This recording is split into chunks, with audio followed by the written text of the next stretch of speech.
Boker Tov les amis, shalom à tous et à toutes et Bezat Hashem. On commence une nouvelle année avec une nouvelle étude. Hier, pour pas léser les gens qui font 2 jours, donc on n'a pas fait la Torah Nunbet. On a fait quelque chose d'aussi extrêmement intéressant, mais c'est pas la Torah 52. Aujourd'hui, on commence Bezat Hashem la Torah 52. C'est une Torah qui n'est pas trop longue, normalement elle ne nous prendra que quelques semaines. Et Bezat Hashem, voilà, on attaque avec une Torah sur la Hitbo des doutes. Et Bémet, on va faire la Torah 52, 53 et 54. Disons, ces 3 Torahs, on va les commencer pratiquement ensemble, puisque 52, 53 c'est assez court. Mais la 54, c'est une Torah qui est extrêmement longue et puissante et très très importante. Donc c'est une Torah qu'on restera au minimum 1 an ou 1 an et demi même, parce que c'est une Torah où il y a beaucoup d'explications, il y a beaucoup de choses sur cette Torah là. Donc en introduction, Bezat Hashem, à cette Torah 52, on va voir un petit peu comment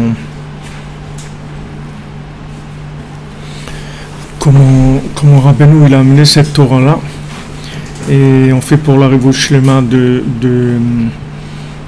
Madame Janine Bateglantine qui doit subir une opération vendredi matin, donc on fait le shiur pour sa refoua, Bezat Hashem, et pour que des bonnes nouvelles pour tout le monde, en sachant que la Torah de Rabbeinu, tous les enseignements de Rabbi Nachman, c'est la Torah qui va agir pour la délivrance du monde et de chacune individuellement, et ensuite pour tout le monde.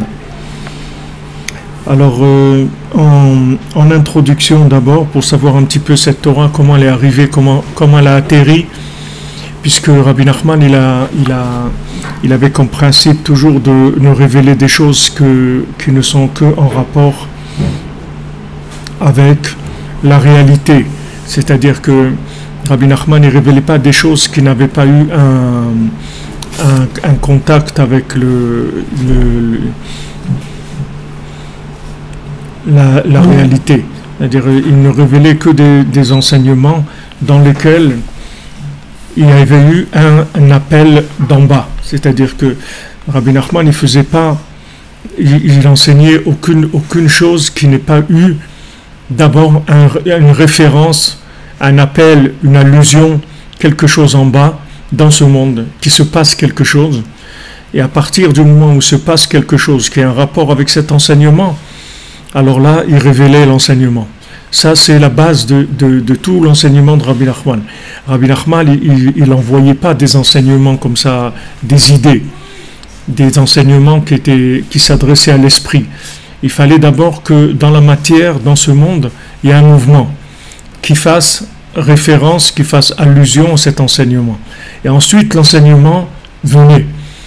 Même si lui, il avait en stock des enseignements, beaucoup d'enseignements, mais il révélait que ce qui n'était que lorsqu'il y avait un appel d'en bas. Et ça, c'est le respect de la royauté divine, puisque ce monde-là, il s'appelle Malchut, et comme on dit, Dayo, comme la Gemara elle dit, Dayo la Eved liot kerabo. Ça suffit pour le serviteur d'être comme son maître. Comme on dit, on ne peut pas être plus royaliste que le roi. Si le roi il n'en a pas parlé, c'est pas à moi d'en parler. Même si j'ai vu des choses en haut, dans le ciel, dans des mondes supérieurs, là où se trouve Mashiach, là où se trouvent tous les tzadikim, très haut, dans des mondes très très élevés, tant qu'il n'y a pas eu quelque chose qui a bougé dans ce monde en rapport avec cet enseignement, ça veut dire que cet enseignement, c'est pas la volonté divine qui soit révélée. Donc quand Hachem fera un appel à ça, alors à ce moment-là, il y aura l'enseignement. Donc tous les enseignements de Rabbi Nachman, ils sont comme ça. C'est-à-dire qu'il y a eu quelque chose qui s'est passé dans ce monde, et par rapport à cette chose-là, il y a eu l'enseignement. Donc ici, la personne concernée, c'est Rabbi Nathan. Donc on va voir un passage dans Chayei Moharan, dans le Chayei Moharan, en français c'est traduit sous le nom du livre Tzadik, Donc, dans Chayei Moharan, le passage 23, Ma'amar Aneur Balayla Siman Nunbet. Donc, cette Torah, elle s'appelle Aneur Balayla, celui qui est réveillé la nuit. Voilà, c'est le titre de la Torah, celui qui est réveillé la nuit. Ne'emar Beshanat Taksag. Donc, ça a été dit Shanat Taksag, par rapport à où on est maintenant. Donc, on est maintenant à une chet, à une tête ou à une chet, à une tête, donc de Taksag à, donc c'est ça 216 ans. Ça a été dit il y a 1802. En 1802, voilà. Ça a été dit en 1802. Beprinat Ose Devaro, le Shmoa Bekol Devaro. Comme il est écrit dans Tehilim, Ose Devaro, l'Ishmoa Bekol Devaro. On fait quelque chose qui est en rapport avec la parole d'Hachem, et après l'Ishmoa Bekol Devaro. Et là, on va entendre la voix d'Hachem. Tu veux entendre des voix, tu veux entendre la voix d'Hachem. Qu'est-ce que tu fais pour entendre la voix d'Hachem? Qu'est-ce que tu fais dans ta vie qui a un rapport avec ça?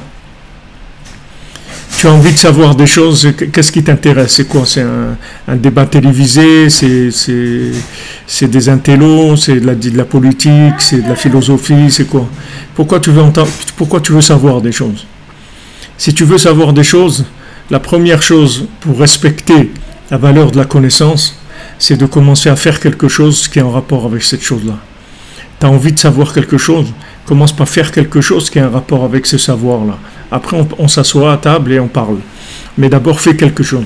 Si tu fais rien qui est en rapport avec cette chose-là, ça s'appelle de la violation d'homicide, de la violation de connaissances, c'est du vol.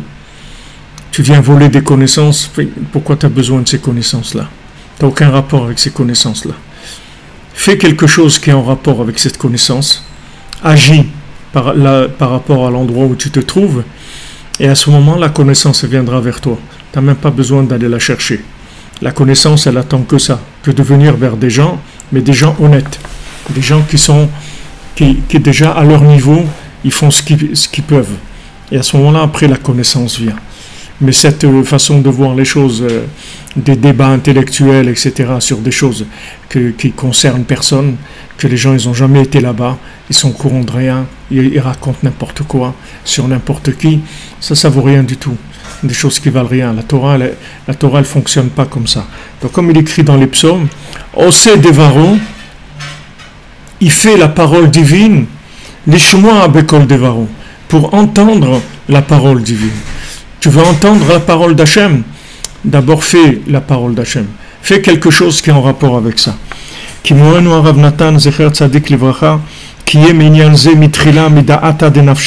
Parce que Rabbi Nathan, il a commencé par faire cette chose-là, c'est-à-dire de l'aïdbo des doutes, de par lui-même. C'est-à-dire c'est venu à lui qu'il a senti le besoin de faire cette chose-là. Il a commencé à faire de l'aïdbo des doutes. Et d'ailleurs, c'est un très grand chizouk, ça donne beaucoup de force. Parce que des fois quelqu'un, il dit, il veut changer le monde, d'accord? Il veut changer le monde, il y a beaucoup de gens, ils veulent changer le monde. C'est vrai, ils sont sincères. Ils se disent pourquoi il y a de la souffrance, pourquoi il y a des guerres, pourquoi il y a des trucs. On veut changer le monde. Ok, tu veux changer le monde, commence déjà à changer ce que toi tu peux changer dans ton contexte à toi. Dans ton contexte à toi, tu peux changer des choses. Alors change ces choses-là. Et c'est comme ça que tu vas changer le monde. Parce que si tu commences toi à changer ce que tu peux changer dans tes 2 mètres dans ta périphérie à toi, ça va entraîner une assistance d'en haut qui va venir t'aider à développer cette chose-là. Et même si tu ne le vois pas, il y a une intervention d'en haut qui se fait automatiquement du moment où il y a un appel en bas de progrès. Donc tu veux qu'il y ait plus de pauvreté dans le monde. Alors toi déjà, par rapport à 1 personne ou 2 personnes ou 3 personnes, occupe-toi déjà de les aider à ton niveau. Donc ça c'est le principe de Ose Devaro, le Shmoa Bekol Devaro. Toi, fais ce qui est en ta, comme on dit, en ta, dans tes mesures, et ça va changer le monde. C'est ça qui va changer le monde, c'est que toi, tu fasses ce que tu peux à ton niveau. Et si tu fais toi ce que tu peux à ton niveau, tu dois avoir la émouna que ça va changer le monde, c'est-à-dire que ça va faire que Hachem, il va envoyer dans le monde des énergies, tout ce qu'il faut pour faire avancer cette chose-là. Et d'ailleurs, quand j'étais arrivé à Aix-les-Bains et que j'avais rencontré le Rav Besançon, chez Refoua Shlema, Israël Yitzhak Ben Fortuné, alors quand j'avais été complètement ébloui par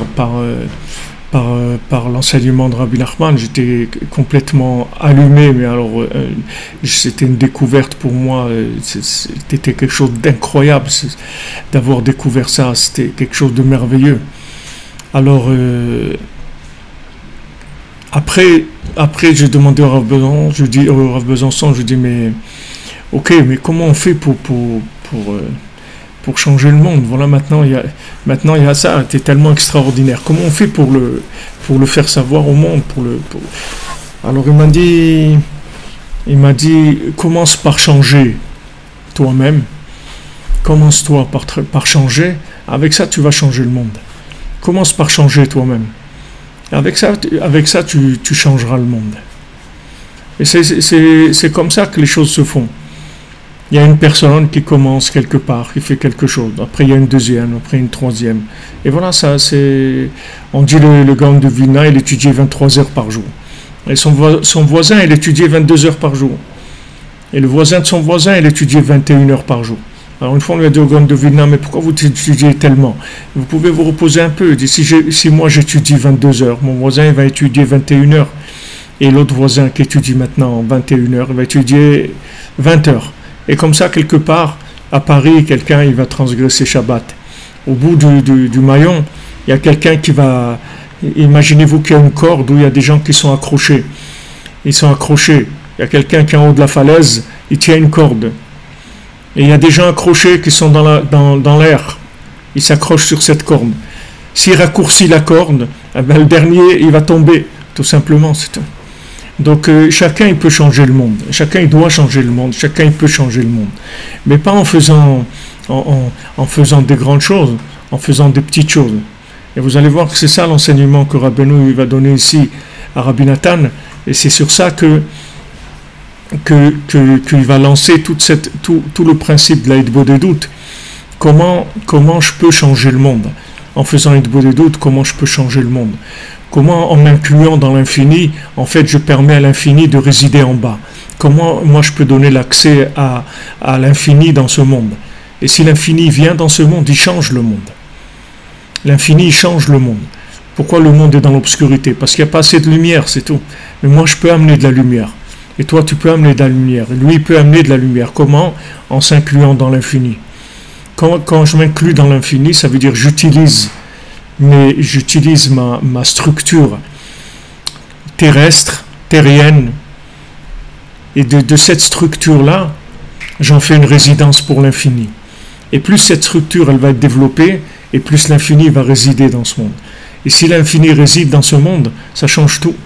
Ça va me changer à moi, ma famille, mes voisins, mes amis, mes élèves, et voilà, ça va changer. Et de là après, un autre, il va changer, etc.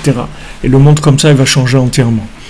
Donc, Rabbi Nathan, il a commencé à faire la Hitbod des doutes de par lui-même. Ce jour-là, où Rabbi Nathan, il a commencé à faire Hitbod des doutes de par lui-même, sans l'appeler Hitbod des doutes, il ne savait pas ce que c'était. Mais instinctivement, naturellement, il s'est mis à parler avec Hachem. Et il est arrivé ce jour-là chez Rabbeinu. Et Rabbeinu, lui, il a vu tout de suite dans son souffle divin qu'il avait, dans son souffle de sainteté redoutable, extraordinaire. Gila lefana va'inyan-hazeh. Donc il lui a révélé cette chose-là. Cette chose-là, c'est-à-dire cette Torah-là sur la Hitbod des doutes. Rabbi Nathan, et notre maître Rabbi Nathan, quand il a entendu ça, Beshomo ech shemegale lefana binyan hazeh, she'asa mida'atev denafshe, qu'il a entendu que maintenant Rabbeinu lui révèle une Torah, que lui, il a fait cette chose-là de par lui-même. Et pour Hachlema pour Jacqueline, Fia Bat Maïsa. Il a fait de par lui-même. Il a fait cette pratique de par lui-même.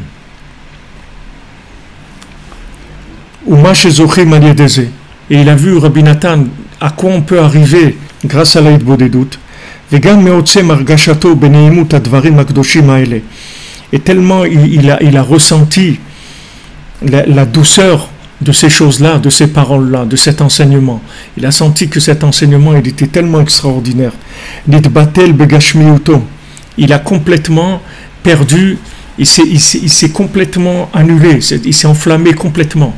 C'est-à-dire il a perdu tout repère matériel, Rabbi Nathan. Il a commencé à crier, à hurler, Rabbi Nathan. Il a dit, Gewalt arutzana bashvakim barvot. Il a crié Gewalt, c'est-à-dire Gewalt, je ne sais pas comment on traduit en français, c'est un mot pour dire allez, crier. Il a crié, il a dit je vais aller dans les marchés, dans les rues, et je vais crier voilà, Gewalt c'est Mahem choshvim menafsham. Qu'est-ce qu'ils sont en train de penser? Où ils ont leur tête? Qu'est-ce qu'ils sont en train de faire? Qu'est-ce qu'ils sont en train de faire? Le monde, qu'est-ce qu'il est en train de faire? Il peut faire Hit Bodedut. Pourquoi il ne fait pas Hit Bodedut? Il a commencé, Rabbi Nathan, à hurler. Il est sorti complètement de la norme. Il s'est allumé complètement, Rabbi Nathan.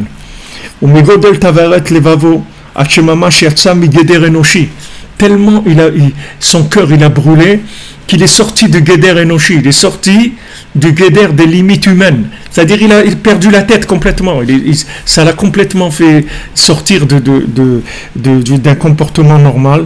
Ratsa Behemet la route Velitsokana. Il a lu vraiment, il a voulu aller commencer à courir dans les rues et à hurler. Allez les gars, qu'est-ce que vous faites? Vous faites Hit Bodedut, allez. Il voulait crier partout, aller crier dans toutes les rues ça. Umiyad Khataf Oto Adonenu Morenu Rabbeinu Zecher Tzadik Levracha. Tout de suite Rabbeinu il a attrapé Bebikdo, il a attrapé par son vêtement, va Marlo.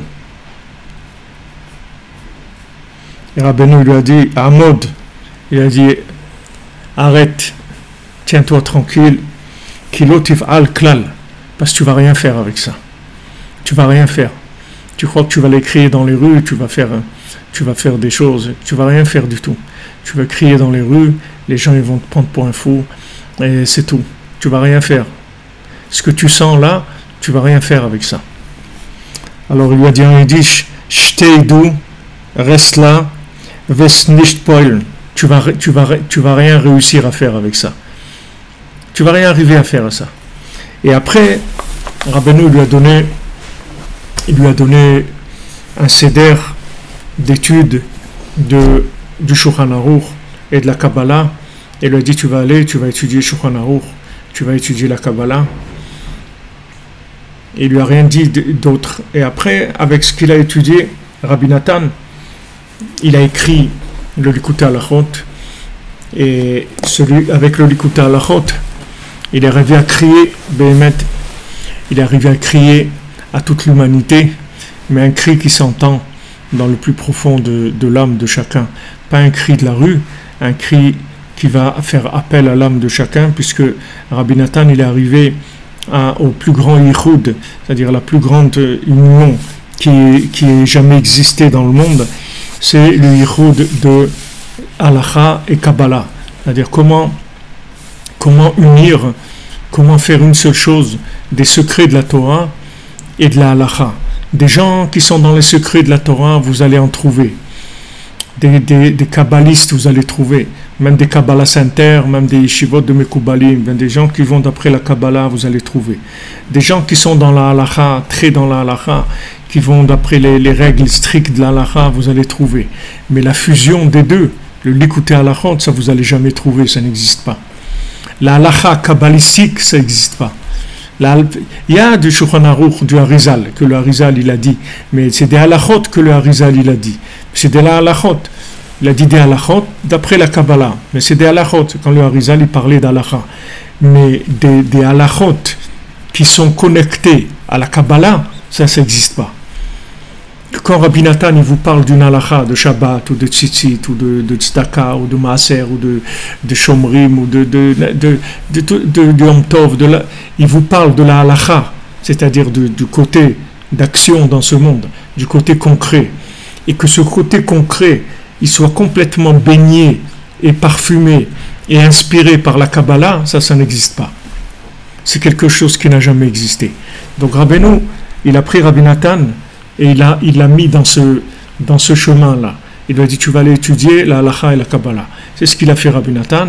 Et ensuite, il a écrit le Likutei Halachot, qui est en fait une fusion du Likutei Moharan avec la halakha. Le Likutei Moharan, ça inclut tous les secrets de la Torah, ça inclut toute la Torah entière. Et il a fusionné avec la notion de la halakha, c'est-à-dire il a fait descendre ses enseignements dans des choses concrètes et pratiques. C'est pour ça que nous, on est là aujourd'hui. S'il n'y avait pas ça, on n'aurait jamais pu être là aujourd'hui. Parce que chacun, il aurait été là où il est, mais il aurait été pris dans les mondes dans lesquels il vit. Il n'aurait pas pu s'engager et lâcher des choses. Il n'aurait pas pu vivre la Torah. Parce que il aurait chacun sa façon de vivre, sa façon de sentir les choses et de voir les choses, etc. Donc il faut un enseignement, que cet enseignement-là, il inclut en même temps les aspirations et les rêves de la personne et en même temps ses capacités concrètes dans ce qu'il peut faire. Les deux en même temps. En même temps, normalement les gens, ils imitent vos rêves par rapport à vos capacités. Ils disent voilà tes capacités, voilà ce que tu as le droit de rêver. Tu ne peux pas rêver autre chose. Tu mesures 1m20, tu ne vas pas jouer au basket. Tu peux jouer au boule si tu veux, à la pétanque, tu vas à Marseille, tu vas au boulevard Sakakini, tu vas jouer la pétanque. Mais tu peux pas faire basketteur. Rabbi Nathan, il a amené dans le monde un enseignement qui te permet en même temps d'être toi-même, sans te dénaturer, sans être un fou, être normal, comme tu es avec ta configuration basique, comme tu es. En même temps, tu es connecté aux rêves les plus élevés qui est.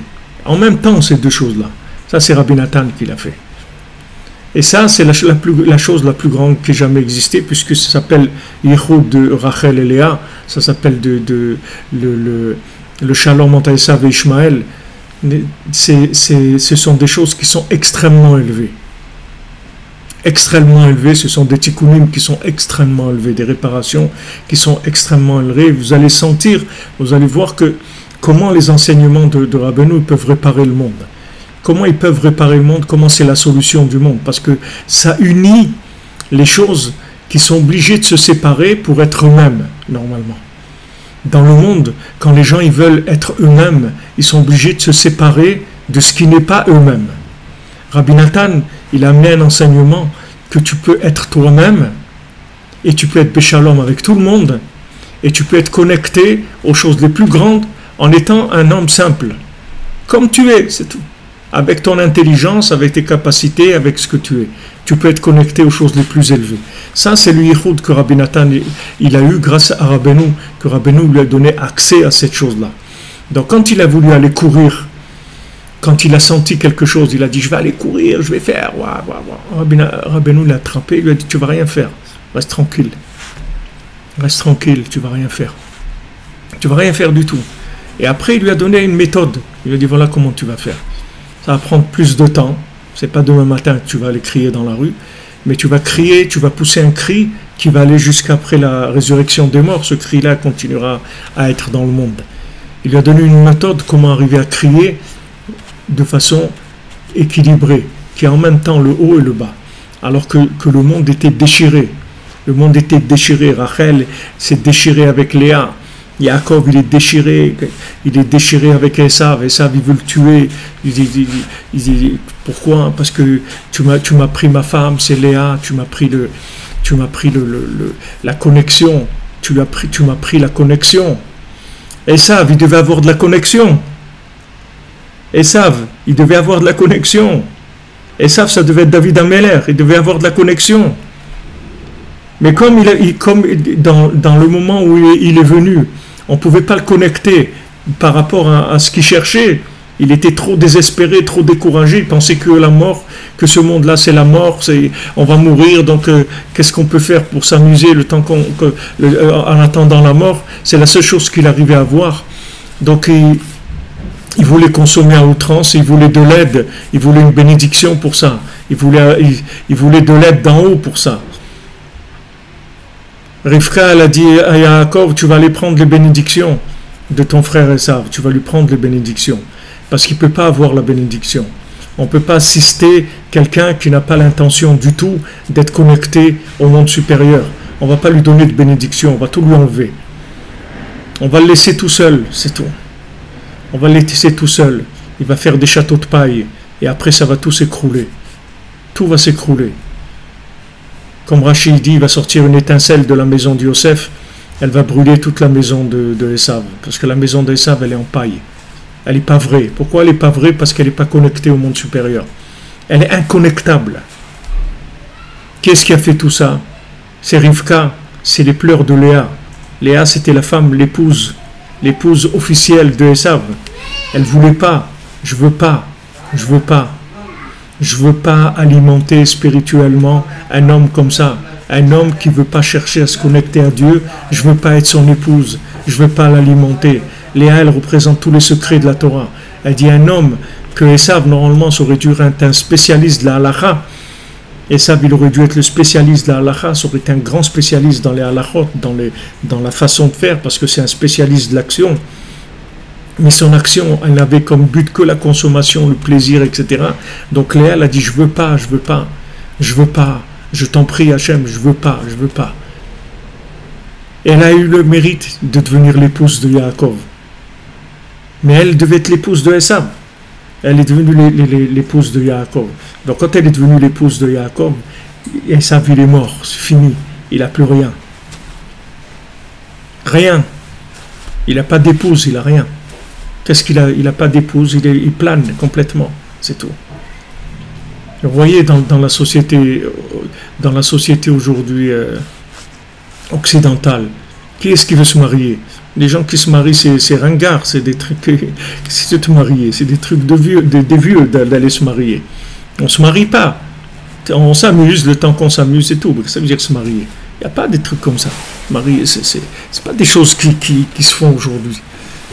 C'est pas des choses qui sont à la mode. Le mariage, c'est des trucs. Le divorce, c'est à la mode, mais pas le mariage. Le divorce, c'est quelque chose qui est à la mode. Mariage, c'est des tariks qui se marient. C'est pas. Pourquoi te marier? Te marier pourquoi? Un jour ta femme elle va t'énerver, tu vas commencer à souffrir et tout. Tu te maries pas, comme ça le jour où elle t'énerve, tu t'en vas, c'est tout. Tu vas chercher une autre, c'est tout. Et avec ça, qu'est-ce que tu vas faire? Tu vas jamais construire et tu vas jamais exister, tout simplement. Tu ne veux pas exister, tu ne vas rien faire de ta vie. Ta vie, c'est rien du tout. C'est pas une vie, tu n'as jamais vécu, tu ne sais pas ce que c'est la vie. Une vie, un homme qui n'est pas connecté, il ne sait pas ce que c'est la vie. Là, il ne vit pas. C'est comme si derrière un écran et tu vois des trucs toute la journée, tu vois la mer, la montagne, les trucs. Qu'est-ce que tu as vu? Tu n'as rien vu du tout. Toi, tu es assis sur ta chaise. Il ne s'est rien passé du tout. C'est la même chose.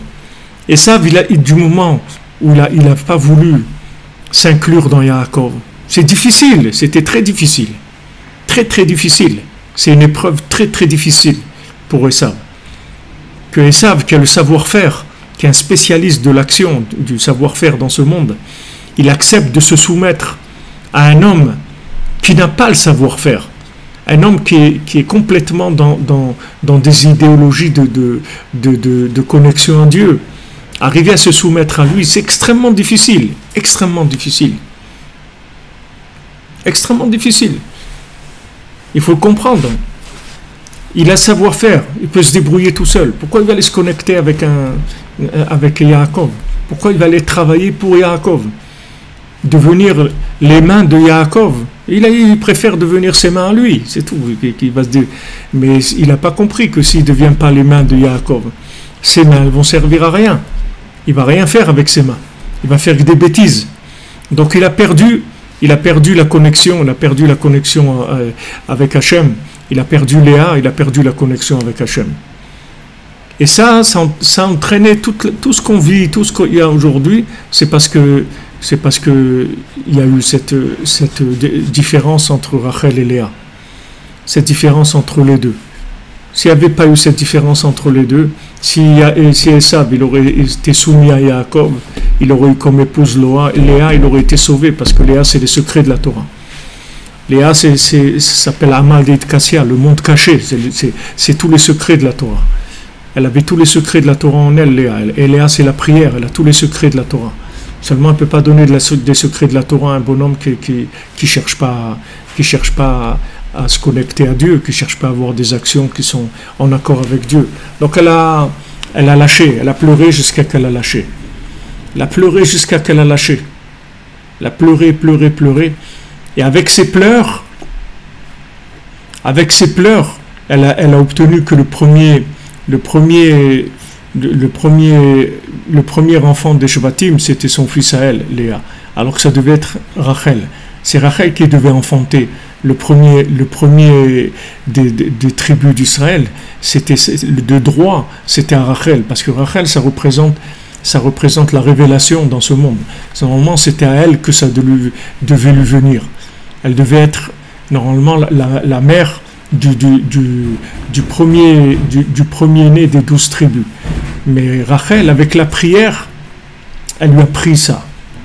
Et maintenant, grâce à sa tsniout de Rachel, de Léa, elle a pris ça à Rachel par la prière. Maintenant, Rachel, grâce à sa tsniout, grâce à sa pudeur, elle a récupéré, c'est pour ça que c'est écrit Eleteldot Yaakov, Yosef.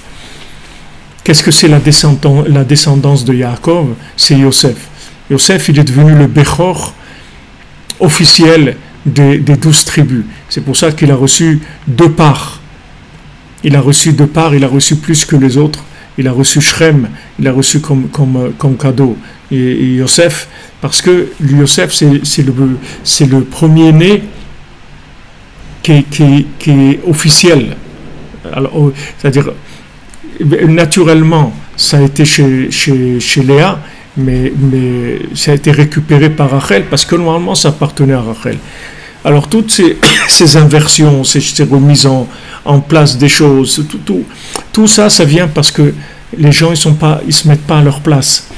Si chacun, là où il est, il fait ce qu'il a à faire par rapport à l'endroit où il est, honnêtement, sincèrement, ce qu'il peut faire là où il est, automatiquement, il rentre dans un tout, dans une chaîne. Alors, Rabbi Nathan, il est venu amener dans le monde ce yichoud-là. Il a fait ce yichoud-là. C'est pour ça que le Likutei Halachot, c'est le livre le plus puissant qui est dans les enseignements. C'est plus puissant encore que le Likutei Moharan au point de vue révélation, si vous voulez. Likutei Moharan, c'est plus Léa, mais le Likutei Halachot, c'est plus Rachel, c'est plus révélé. Vous allez voir plus de choses qui vont vous aider concrètement, il va vous donner des énergies pour vivre la Torah. Comment vivre la Torah? Comment faire? Il y a des gens, ils n'arrivent pas. Les gens, ils gardent Shabbat, par exemple. Ils disent, ouais, moi, je suis Shomer Shabbat. Vous croyez que c'est pas chouette de garder Shabbat? C'est pas simple. Il y a des gens, ils n'arrivent pas. Moi, j'ai des gens, ils m'écrivent, ils me disent, Avifra, j'ai pas pu faire Shabbat. Même Yom Kippour, j'ai pas pu faire. Au milieu, j'ai mangé, j'ai craqué, j'ai pas pu. Il y a des gens, ils sont au bord de la falaise. Ils ont un pied à l'intérieur et un pied, il est dans le vide. Et ils sont toujours comme ça. Vous croyez que c'est simple? Quelqu'un, il garde Shabbat ou il fait Yom Kippour. Il dit, ça s'est bien passé, Yom Kippour, j'ai jeûné, etc. Tu crois que c'est simple de jeûner Yom Kippour? Tu crois que c'est simple de faire Shabbat? Tu crois que c'est simple de faire ces choses-là? Il faut des énergies pour faire ça. Il faut avoir des énergies. Il y a des gens qui ne les ont pas. Il y a des gens qui n'ont pas ces énergies. Rabbi Nathan te donne l'énergie pour vivre la Torah, pour faire la Torah, pour faire la parole d'Hachem, pour vivre la parole d'Hachem. C'est ça que Rabbi Nathan y fait. Donc, quand il a quitté Rabbeinu, alors Rabbi Nathan, il a commencé à étudier énormément. Rabbi Nathan, il avait Rabbeinu lui a donné tellement à étudier qu'il ne pouvait même pas répondre. Si quelqu'un lui disait bonjour, il ne pouvait même pas lui répondre. Parce que s'il lui répondait, il allait être en retard dans son étude de la journée qu'il avait. Donc il n'arrêtait pas, il était mamache, il étudiait sans arrêt. Et avec cette étude qu'il a faite, il est arrivé après à cette connexion extraordinaire de pouvoir faire l'écouter à la route. C'est-à-dire de pouvoir faire une fusion entre les secrets et le révélé sans que ça dénature ni l'un ni l'autre. Comment quelqu'un il peut vivre connecté au plus grand secret de la Torah sans planer. Vous pouvez aller dans des Kabbalah Center, vous allez voir, mais vous allez voir des gens qui fly, qui planent complètement. Vous allez voir des gens qui sont déconnectés de la réalité. Complètement. Vous n'allez pas voir des gens qui ont les pieds par terre. Rabbi Nathan, il est arrivé à inspirer les gens avec les plus grands secrets de la Torah, en même temps en mettant les pieds par terre, que tu sois complètement dans la réalité des choses. Tu planes pas. Rabbeinu il n'aimait pas les planeurs. Rabbeinu il n'aimait pas les planeurs. Rabbeinu ne veut pas des planeurs. Il veut des gens qui soient dans le concret, des gens qui aient la tête sur les épaules, qui sachent gérer une famille, une affaire, et leur vie, tout que ça soit tout contrôlé, et en même temps branché sur des choses les plus élevées. Alors maintenant on va commencer la Torah Nunbet. Rabbi Hanina ben Chachinai Omer. Donc ça c'est écrit dans le Pirkei Avot, dans le Maxime des Pères, dans le troisième paragraphe, dans le troisième Pérec du Pirkei Avot. Haneur Balayla, celui qui se réveille la nuit, qui est réveillé la nuit, et celui qui va marcher sur un chemin qui est un chemin de solitaire, ou mefane libo le vatala, et qui vide son cœur dans des choses qui n'ont pas de sens, c'est-à-dire dans le batala, c'est dans le mot bitoul, c'est-à-dire ça, batel, ça veut dire qui n'a rien de spécial. Pour faire, lui dit mefane libo le batala, c'est pour mettre en opposition à quelqu'un qui a son cœur dans la Torah, en train de penser à de la Torah. Non, il se balade la nuit solitaire dans un chemin, et voilà, il plane dans sa tête, il pense à n'importe quoi, etc. Harezé mitrayev benafsho. Il faut savoir que celui-là, il devient mitrayev benafsho, c'est-à-dire qu'il met son âme en danger, c'est-à-dire sa vie en danger. Il met sa vie en danger. C'est-à-dire c'est quelqu'un qui se lève la nuit, il va sur un chemin solitaire et il commence à penser à n'importe quoi, alors il met sa vie en danger. Ça, c'est ce qui est écrit dans le Pirkei Avot. D'accord ? Peut-être qu'on regardera l'explication simple dans le Pirkei Avot pour savoir exactement dans le pshat de Pashut qu'est-ce que ça veut dire. Mais Rabbeinu il va monter ça dans autre chose complètement qui est en rapport avec ça, mais qui va aller dans un autre niveau complètement. Qui est apikorsim chez Omrim. Rabbeinu dit il y a des apikorsim, il y a des épicuriens, il y a des apikorsim, des gens qui sont des renégats chez Omrim, qui disent Shaolam hu mechuyav hametziut. Ils annoncent que quoi? Que le monde, il existe, il est obligé d'exister. C'est-à-dire que ce monde-là, il doit absolument exister.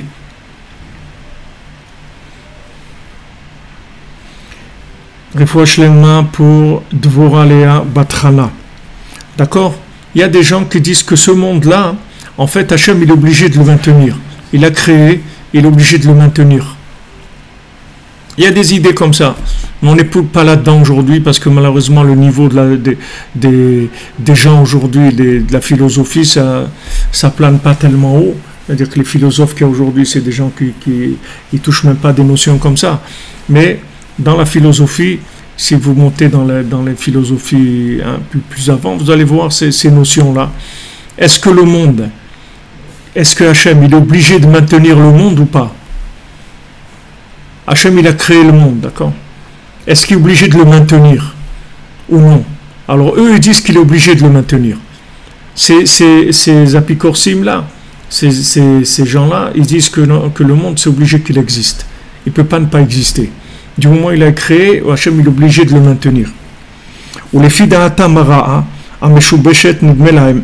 et d'après leur façon de voir, qui est mauvaise, et Meshou Béchet, ça veut dire qui est troublé, c'est-à-dire qu'ils voient pas clair.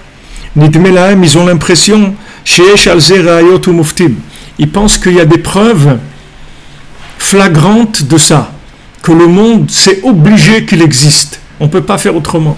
Il faut que le monde existe. Chazve Shalom. Memina Gaolam. Alors, ils ont des preuves, Chazve Shalom, sur ça. Memina Gaolam, c'est-à-dire de la façon dont le monde il se comporte. Eux, ils ont des preuves que le monde, c'est obligé qu'il existe. Ils vont amener des preuves du fait de choses qui se passent dans ce monde et dire, voilà, puisque maintenant, il y a ça, il y a telle chose qui est dans ce monde, donc voilà, ça c'est la preuve que ce monde, il est obligé d'exister. C'est-à-dire qu'Hachem, il ne peut pas ramener le monde dans sa pensée, dans le néant, et faire disparaître ce monde. Il n'a pas ce choix-là. Il est obligé de maintenir ce monde. Et ça, c'est faux complètement. Mais eux, ces philosophes-là, eux, ils pensent comme ça, et ils ont des preuves dans leur imagination. Ils ont des preuves par rapport à ce qui se passe dans le monde que oui. Alors Rabbeinu, il va nous expliquer d'où vient leur erreur. D'où vient le fait qu'ils pensent ça alors que c'est pas vrai. Behemet, c'est pas vrai. Behemet les amito, c'est vrai. Behemet, c'est pas vrai. C'est-à-dire que Behemet, ce monde-là, c'est pas obligé qu'il existe. Hachem, il peut le faire disparaître. Comme il l'a créé, il le ramène en arrière. Il n'y a aucun problème. Mais plus maintenant. Maintenant, il ne peut plus faire ça. Mais Rabbeinu a expliqué pourquoi il ne peut plus faire ça. Mais ce n'est pas les raisons pour lesquelles eux, ils pensent que c'est comme ça. Eux, ils se trompent par rapport à d'autres choses que eux, ils ne savent pas. Mais Behemet, que la Hevel Yivtsepiem, que des vapeurs, elles prennent leur bouche, c'est-à-dire que c'est une expression pour dire que leur bouche elle dit des bêtises. Qui Behemet haolam umlo'o ou efshari hametziut, parce que Behemet, ce monde, avec tout ce qu'il y a dedans, il n'est que efshari hametziut, c'est-à-dire il peut exister comme ne pas exister. Kirak Hashem idbar levad ou mechuyav hametziut, parce qu'il n'y a que Hashem qui est obligé d'exister, c'est tout. C'est le seul qui a une existence absolue. Tout le reste, c'est relatif. Ça peut exister ou ne pas exister. Il y a une seule existence absolue, c'est Hachem, c'est tout. Il n'y a pas d'autre existence absolue dans le monde. Tout ce qu'il y a dans ce monde est relatif. Comme on dit que nul est indispensable, il y a des gens qui croient qu'ils sont indispensables. Ils croient que s'ils s'en vont, le monde va s'arrêter. Ils sont tous partis, le monde il a continué. Il n'y a personne qui est indispensable ici. Il n'y a que Hachem, c'est tout. Personne n'est indispensable. Mais tout le monde, avec tout ce qu'il y a dedans, tout le monde, pas que ce monde où on est nous, même les mondes supérieurs, jusqu'à arriver au monde de l'émanation, tous ces mondes-là, tout le monde des anges, les mondes tous ces univers-là entiers, c'est tous des mondes qui sont relatifs, qui peuvent exister ou ne pas exister. Parce qu'Akadosh Baruch Hu, il a créé tout ça de rien. Avant ça, il n'y avait rien. Ce n'est pas un développement de quelque chose. Il n'y a pas eu de développement. Il n'y avait rien et il y a eu ces choses-là.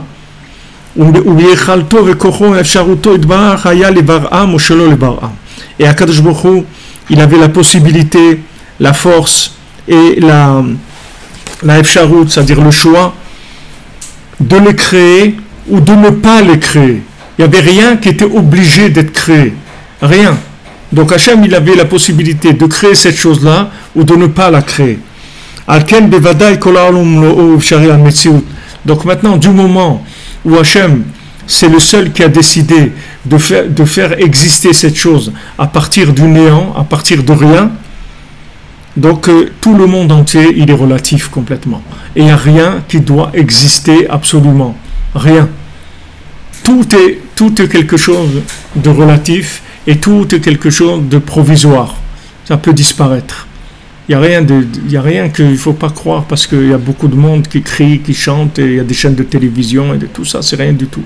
Tout ça, en une seconde, ça peut retourner complètement dans l'infini. Il ne reste plus rien de tout ça. Il n'y a pas d'existence absolue, c'est tout dans le relatif.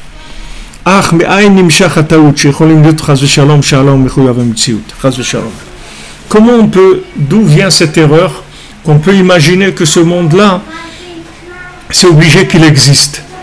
D'où vient cette erreur? Ces gens-là, ces apicorsim-là, c'est des philosophes, des gens qui ont réfléchi, qui ont analysé, et qui ont dit, voilà, ce monde, c'est obligé qu'il existe. D'où ça vient qu'ils se trompent? Cette erreur, elle vient d'où?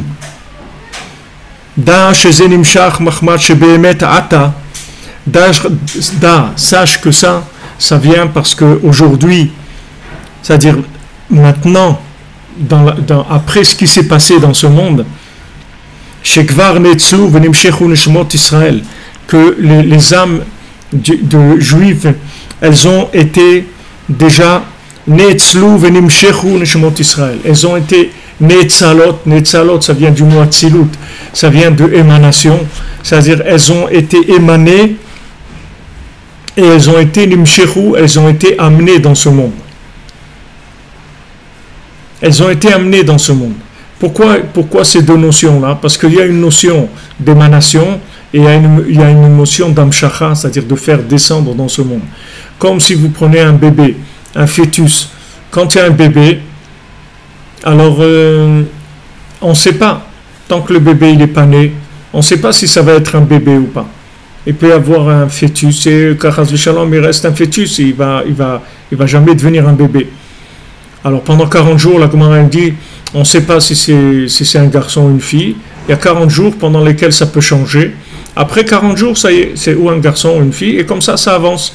Et petit à petit, il grandit, jusqu'à qu'après ça devient un bébé, il naît, il est vivant, il est barré, il est en bonne santé, etc.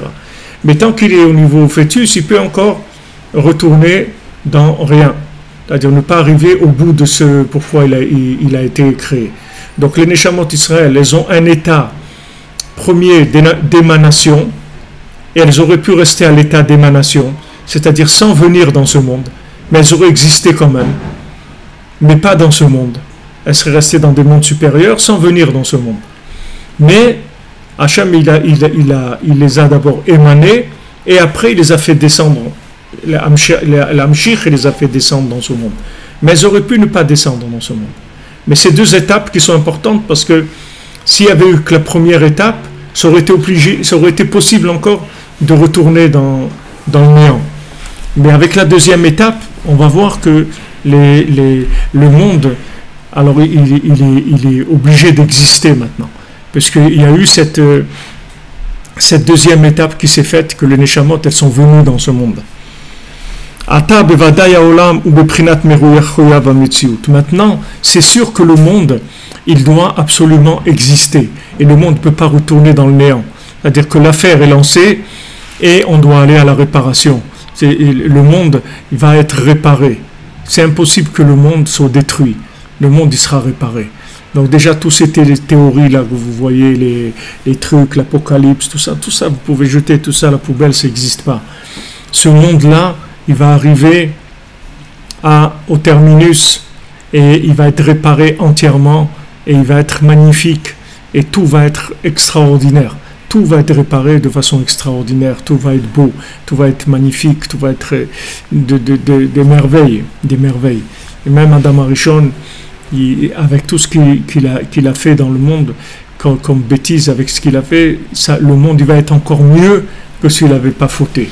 Donc tout le monde, il ne va que vers quelque chose de plus en plus extraordinaire. Comme Rabbeinu l'a dit, Akadosh Baruch Hu, il fait du monde qu'il est Sheiner and Sheiner. Ce monde-là, il est de mieux en mieux. On n'est pas dans une galère, on n'est pas du tout dans une galère. Ne croyez pas qu'on est dans une galère, c'est pas une galère du tout. Ça a l'air d'une galère, mais c'est pas une galère, c'est une croisière. C'est pas une galère. Il n'y a pas de galère dans ce monde. Ça a l'air comme ça. Il faut continuer, c'est tout.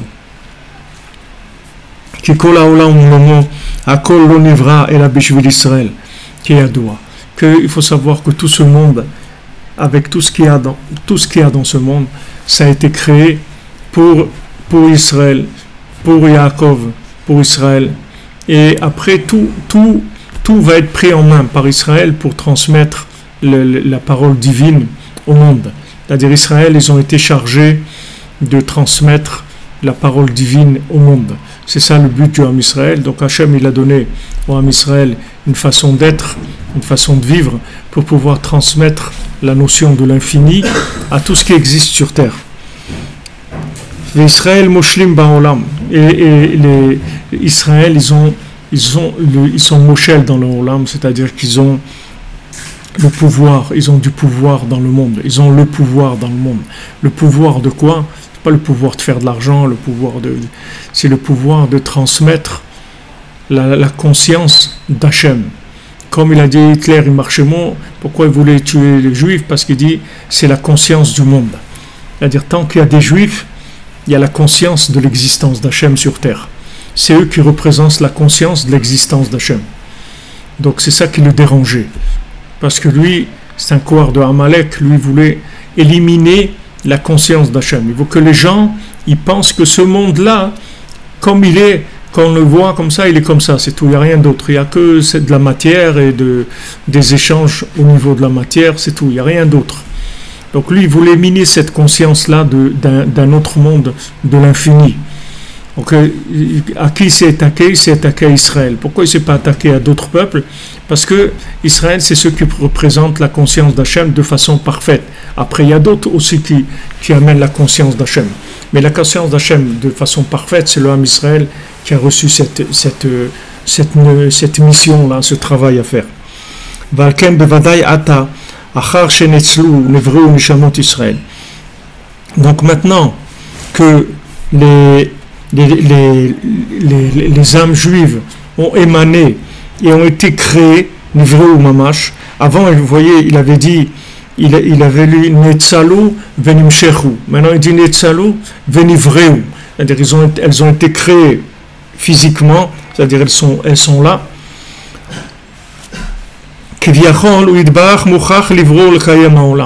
Alors, si on peut dire ainsi, Hachem est obligé de maintenir le monde.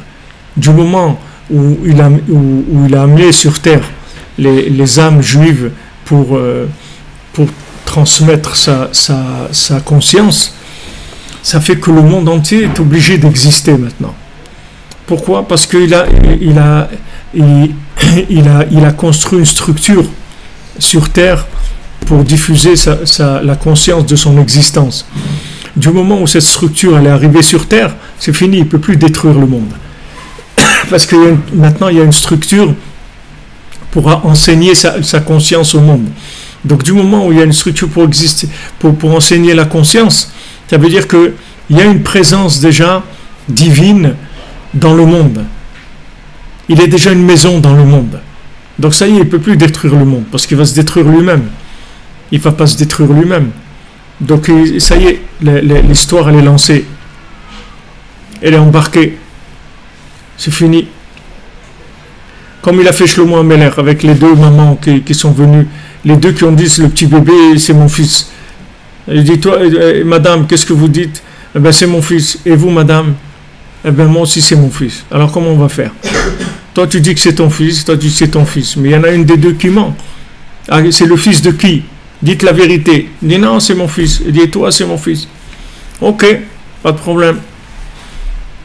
Puisqu'il n'y a pas, on ne peut rien faire. Alors on va partager, c'est tout. Amenez le bébé, on va le couper en deux, c'est tout.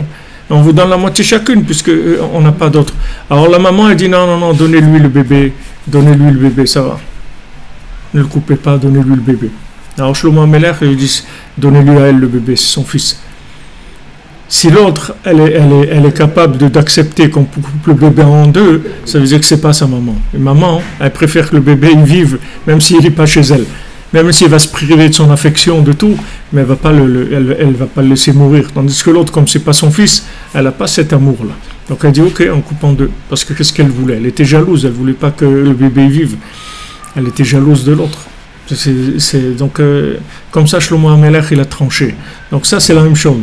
C'est-à-dire que maintenant, du moment où Hachem, il a amené une structure dans le monde d'âmes dans lesquelles il va faire passer son message et qui vont conscientiser le monde sur l'existence d'Hachem, ça rend le monde maintenant indestructible. Il ne peut plus détruire le monde. Il ne peut plus détruire, c'est son bébé Hachem.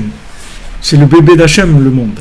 Ça y est, il a commencé à vivre en révélation de sa conscience. Donc ça y est, il ne peut plus disparaître. Si maintenant il n'y avait rien, c'était que le décor, pas de problème, ça peut retourner dans l'infini. On peut tout détruire, parce que c'est qu'un décor. Mais du moment où il y a eu maintenant une structure pour révéler sa conscience, c'est autre chose, complètement.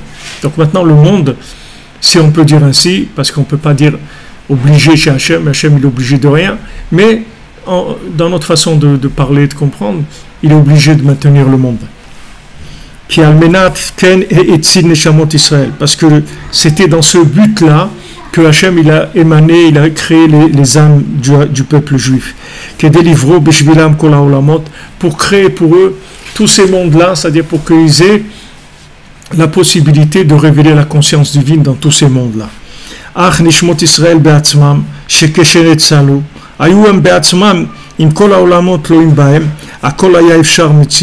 Mais même les âmes juives, elles-mêmes, les âmes du peuple d'Israël, elles-mêmes, quand elles ont été émanées, elles-mêmes, avec tout le monde, tout elles étaient encore dans la relativité. C'est-à-dire que ce n'était pas obligé que ça existe.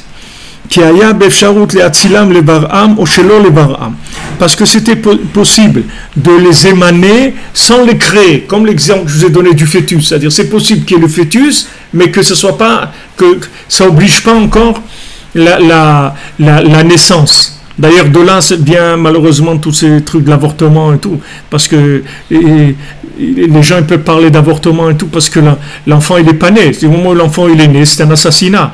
C'est plus de l'avortement. Quelle est la différence entre quelqu'un qui tue un bébé qui est né et un fœtus? C'est un fœtus, on dit bon c'est un avortement, c'est une mère elle veut pas, etc. Ok. Mais s'il est né le bébé, elle fait ça, elle va aller en prison. C'est un assassin. Mais en fait, d'après ce qui est ici, que ce soit un fœtus ou que ce soit un bébé, c'est la même chose, c'est de l'assassinat, c'est exactement la même chose. Puisque maintenant, du moment où c'est un fœtus, normalement, si les choses se passent normalement, 90 fois sur 100, ça va donner un bébé.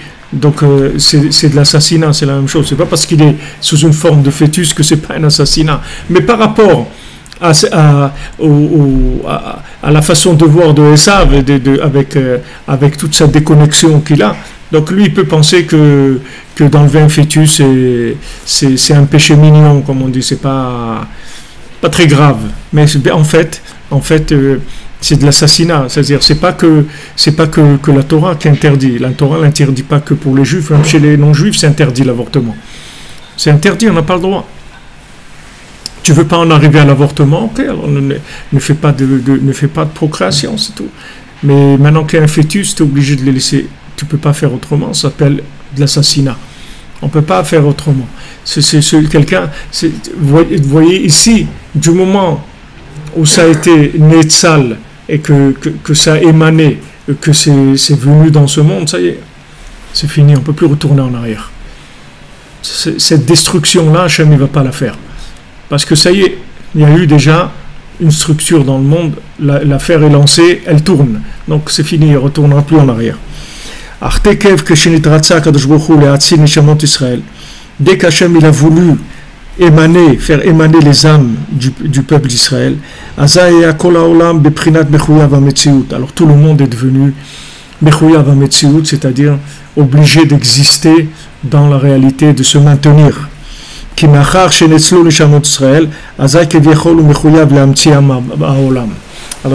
du moment, puisque maintenant, il y a eu ces âmes qui ont été créées, donc maintenant, Hachem il est obligé de créer le monde et de le maintenir aussi. Il est obligé de donner au monde une metziut, c'est-à-dire une création réelle, c'est-à-dire concrète. Parce que maintenant, il y a eu cette émanation de ces âmes. Parce que c'est dans ce but que leurs âmes elles ont été émanées ces âmes qui sont des parties d'Hachem, qu'il a séparées de lui-même, puisqu'une âme c'est une partie d'Hachem qui se sépare d'Hachem, qui devient en grande partie indépendante. Ça a obligé le monde à exister après. Que tous les mondes vont exister pour eux, c'est-à-dire pour qu'ils fassent connaître Hachem à tout le monde. Et eux ils vont avoir le pouvoir sur tout ça, c'est-à-dire c'est eux qui vont avoir le pouvoir et le devoir de conscientiser le monde de l'existence d'Hachem. Et comprend bien. Si Rabbeinu dit ça veut dire comprendre bien, ça veut dire que c'est pas facile à comprendre ces notions-là. On a essayé de simplifier au maximum, mais ce sont des notions qui sont très profondes. Et alors Rabbeinu dit, de ça vient l'erreur de ces apicorsim, de ces philosophes, de ces épicuriens. Voilà comment ils se sont trompés. Parce qu'il y a cette partie-là qu'ils ne connaissent pas. Mais c'est ça qui fait que l'apparence du monde, il donne une apparence d'un monde qui doit exister. Mais il ne doit pas exister parce que ceux ils croient que ça existe. Il doit exister parce qu'il y a eu ce système-là avant, toute cette procédure-là, des âmes qui vont révéler l'existence d'Hachem dans le monde. Aval Behemet, Rak Hashem Itbarach Levad ou Mechuyav HaMetziut. Behemet, il n'y a que Hachem qui a une existence absolue. Aval Kol Advarim Hemem Shari HaMetziut.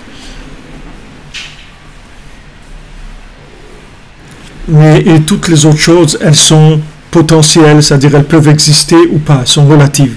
Veikar HaKavana Shebara Kol HaOlam B'Shvil Israël, Haya Kadesh Israël Ya'asur Et Sono, V'She'achzeru V'Yidbeku B'Shorsham, Anu She'achzeru Chalu Bo Yidbar. Donc maintenant, pourquoi Hachem il a créé le monde? C'est pour que l'homme Israël il fasse la volonté d'Hachem et qu'il retourne dans leurs racines et qu'il réinclut tout dans Hachem, qui est lui l'existence absolue. C'est pour ça que tout a été créé. Donc maintenant, on a un schéma où il y a l'émanation de ces âmes. Du moment où ces âmes elles sont descendues dans ce monde, donc maintenant elles doivent retourner et se réinclure dans leurs racines avec tout ce qui dépend d'eux, c'est-à-dire tout ce qu'il y a dans le monde. Qu'est-ce que ça veut dire que maintenant elles ont le pouvoir sur ce monde? Ça veut dire que maintenant, du moment où elles sont là, alors elles sont connectées à tout ce qu'il y a ici dans ce monde. Toute la matière, à tous les êtres humains, les animaux, les plantes, tout. Quand on fait une bénédiction, on inclut la chose dans Hachem. Quand on dit Baruch Hashem, El-Konumecha Olam, c'est toi qui crée. Alors tac, on remonte la chose, on remonte. Alors on doit tout réinclure dans Hachem. C'est-à-dire que voilà le nouveau système, comment il s'est mis à fonctionner. Une fois qu'il y a eu la création du monde. Donc une fois qu'il y a cette création, c'est sûr que le monde, il doit absolument exister. Parce qu'il doit absolument exister pour cette raison-là, pas pour une autre raison comme ils pensent les philosophes. Il doit exister parce que maintenant, du moment où Hachem il a fait descendre les âmes du Ham Israël dans ce monde, et que tout le monde a été créé pour eux, c'est-à-dire tout le monde a été créé pour qu'il le réinclue dans l'infini, donc on est obligé d'aller au bout de l'histoire. On ne peut pas faire autrement. C'est-à-dire ce monde-là, il ne peut plus disparaître. Parce que s'il disparaissait, ce serait un gros problème. Tous ces éléments-là qui ont été séparés d'Hachem pour être réinclus dans Hachem, où ils iraient ces éléments-là? Donc c'est pas possible. Tout doit se réinclure dans Hachem. Tout le monde doit faire tchouva, tout le monde doit être réparé, tout le monde doit reconnaître Hachem. Tout ce qui a été créé, ça doit se réinclure dans l'infini. Donc maintenant, après, Rabbeinu il va nous parler de la Hitbod des doutes et il va nous montrer comment c'est le moyen de tout réinclure dans l'infini. C'est-à-dire avec la parole dans Hachem, Rabbeinu va montrer comment la parole, c'est une façon de soumettre, de se soumettre à Hachem, c'est-à-dire de se réinclure dans Hachem et automatiquement de réparer tout ce qui dépend de nous, qui est attaché à nous, de le réinclure dans l'infini. Alors, Bezrat Hachem, ça on continuera demain. Bezrat Hachem, Mishurato. Hatzlacha, les amis, bonne journée, que de bonnes nouvelles pour tout le monde.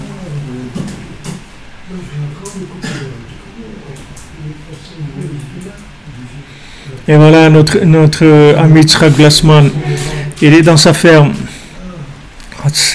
Hatzlacha, mon ami, que des bonnes nouvelles pour tout le monde. Merci pour votre présence et votre assiduité.